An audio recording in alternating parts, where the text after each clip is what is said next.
Bonjour, je m'appelle Paul. Quand j'étais petit, je suis tombé amoureux de la nouvelle femme de mon père. Puis ils ont divorcé et j'ai grandi, alors j'étais sûr qu'on pourrait enfin être ensemble.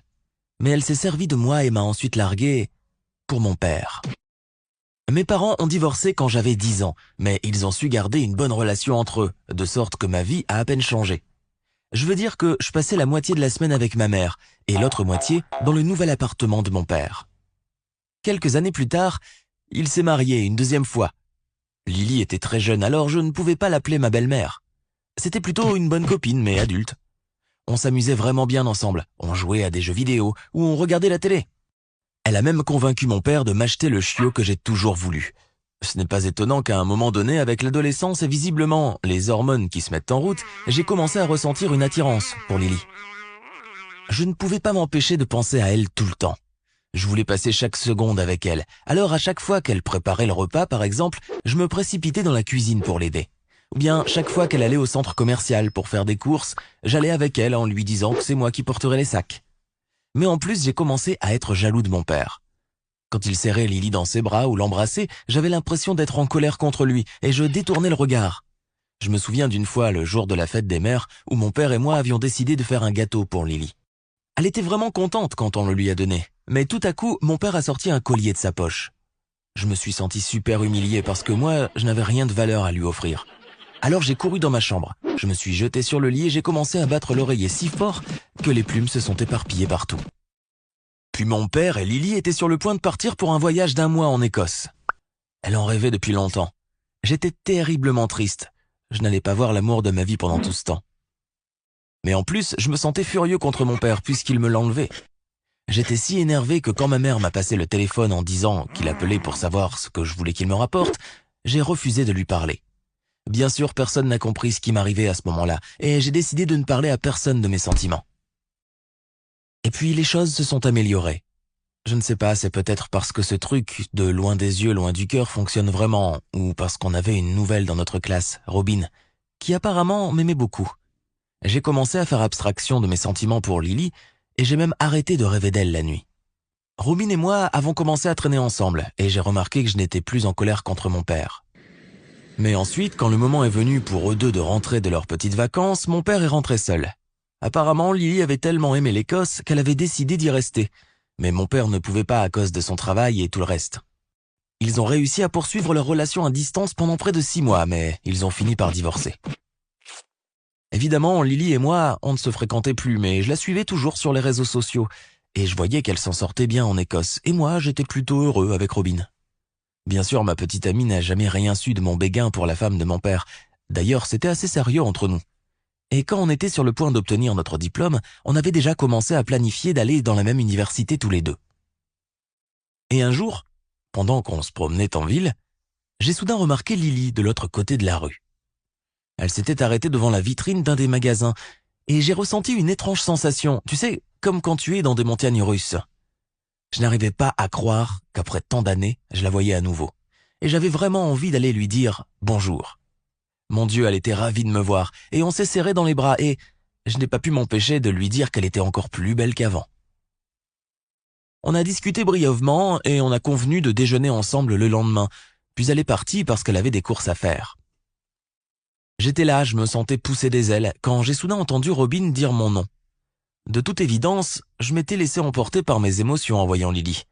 Je m'étais empressé de traverser la rue, et j'avais laissé Robin sans explication. Elle se tenait juste là où je l'avais laissée, et à en juger par la façon dont elle me regardait par ses bras croisés, je m'étais attiré tout un tas de problèmes.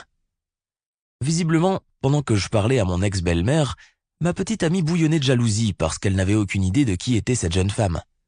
Même si je me suis excusé auprès d'elle 1 million de fois et que je lui ai tout expliqué, à partir de ce moment, j'ai vu qu'elle n'aimait pas vraiment que je parle de Lily. Quoi qu'il en soit, le lendemain, Lily et moi avons déjeuné ensemble, comme convenu. Et je ne l'ai pas quitté des yeux pendant qu'elle me racontait tout sur sa vie en Écosse. Bien sûr, j'avais dit à Robin où est-ce que j'allais, et je lui avais même promis que notre déjeuner ne prendrait pas plus de 2 heures. Malgré tout, elle n'arrêtait pas de m'envoyer des SMS toutes les 20 minutes pour demander comment ça se passait, au point que la batterie de mon téléphone portable a fini par s'épuiser. Après avoir fini de manger, Lily m'a demandé de l'aider à faire quelques courses comme au bon vieux temps, et je ne pouvais pas refuser, alors nous sommes allés au centre commercial et y avons passé encore quelques heures. Quand elle m'a finalement ramené à la maison, Robin m'attendait, et crois-moi, je ne l'avais jamais vue aussi furieuse. Elle n'arrêtait pas de crier et de pleurer. Elle disait qu'elle avait été terriblement inquiète pour moi, mais j'avais le sentiment que le vrai problème était Lily, ou plutôt le fait que Robin savait que j'étais avec elle pendant tout ce temps. Une fois de plus, j'ai dû calmer ma copine et m'expliquer, et j'ai commencé à avoir des doutes sur mon envie de poursuivre cette relation toxique.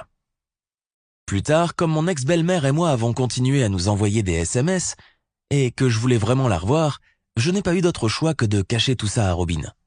Sans déconner, j'ai même changé le nom de Lily par Léo dans mes contacts. Et chaque fois que je recevais des textos d'elle quand j'étais avec Robin, je devais mentir à ma copine et lui dire que c'était un vieil ami à moi qui m'envoyait des messages. Et chaque fois que ce Léo m'appelait, je devais rejeter l'appel. Il semble qu'à un moment donné, mon comportement est devenu très suspect, parce qu'un jour Robin a décidé d'appeler ce Léo depuis son propre téléphone. Lorsqu'une femme a décroché, Robin m'a giflé et elle est partie. Comme Lily était une fille, naturellement, et une amie à moi, c'est à elle que je pouvais demander conseil au sujet de Robin. Donc quand c'est arrivé, je ne savais pas quoi faire. J'ai appelé Lily et elle m'a invité chez elle. On a beaucoup discuté, assis sur le canapé, et elle a été vraiment gentille quand elle m'a expliqué mes erreurs. Tu vois, sans me faire sentir stupide ou quelque chose comme ça. Et puis on a beaucoup ri. Soudain, il y a eu une coupure de courant, les lumières se sont éteintes et Lily a dû allumer quelques bougies. Je ne sais pas, j'étais vraiment contrarié, et elle était si réconfortante et si belle avec son short et son t-shirt de mec. Et je l'ai embrassée. Tu imagines, je rêvais de ce baiser depuis que j'avais 14 ans. Et maintenant, on était tous les deux adultes et célibataires, et elle n'était plus ma belle-mère, donc je ne me suis pas vraiment dit que c'était mal. Une petite partie de moi avait peur qu'elle me repousse, mais comme elle ne l'a pas fait, j'ai eu l'impression d'être au sommet du monde. C'est comme ça que notre relation a commencé en quelque sorte. Bien sûr, je cachais à ma mère et à mon père le fait que je fréquentais Lily d'une manière ou d'une autre. Mais plus on passait de temps ensemble dans son appartement, moins je voulais être sans elle. Ça a été le meilleur mois de ma vie. Mais il était bientôt temps pour moi de partir à l'université. J'étais désespéré parce que l'université de mes rêves était située littéralement à l'autre bout du pays.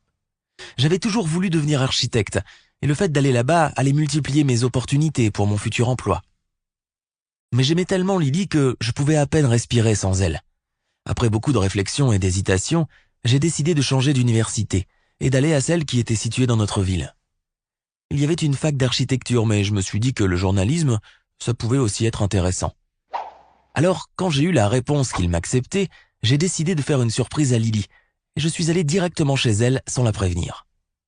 J'ai pensé qu'elle serait heureuse que l'on puisse être ensemble. Mais quand je suis arrivé près de son immeuble, j'ai vu mon père en sortir. Sans réfléchir, je me suis caché dans un coin et mon cœur s'est mis à battre très fort. J'ai essayé de me convaincre que c'était une simple coïncidence, et j'ai même regardé une deuxième fois pour m'assurer que cet homme était vraiment mon père, et c'était bien lui. Et dès qu'il a été assez loin, je me suis précipité à l'intérieur. J'ai monté les escaliers comme un fou et j'ai frappé sur cette porte que je connaissais bien. Jusqu'au dernier moment, j'espérais me tromper, mais quand Lily a ouvert la porte en me demandant si j'avais oublié quelque chose, j'ai compris que j'avais raison. Elle pensait que mon père était revenu, mais dès qu'elle a vu que c'était moi, elle a changé de tête. Je ne vais pas te raconter en détail comment je suis devenu hystérique à ce moment-là, quand elle m'a dit qu'elle et mon père avaient décidé de se revoir. Et je ne te dirai pas à quel point ça a été humiliant et injuste. J'étais anéanti. Bien entendu, je suis finalement allé à la fac d'architecture pour m'éloigner le plus possible de Lily, et je n'ai plus eu de contact avec elle depuis. Ça fait déjà quelques mois qu'elle et mon père se sont remis ensemble, et il ne sait toujours rien de l'été que j'ai passé avec elle.